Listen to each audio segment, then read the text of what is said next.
লাখ কোটি শুকরিয়া আদায় করছি সেই মহান মনিব আল্লাহ সুবহানাহু ওয়া তাআলা আমাদের এখানে সকলকে একত্রিত করেছেন। আলহামদুলিল্লাহ। আমাদের সকলের পরিচয় মুসলমান। এখানে এসেছি শুধুমাত্র কোরআনের কথা বলতে এসেছি।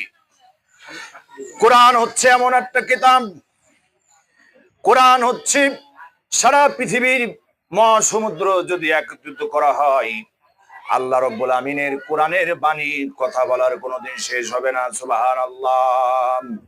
আল্লাহ রাব্বুল আমিন কোরআনের ভিতরে বলতেছেন, কুল ইন্না সালাতি ওয়া নুসুকি ওয়া মাহিয়ায়া মাতি লিল্লাহি রাব্বিল আলামিন।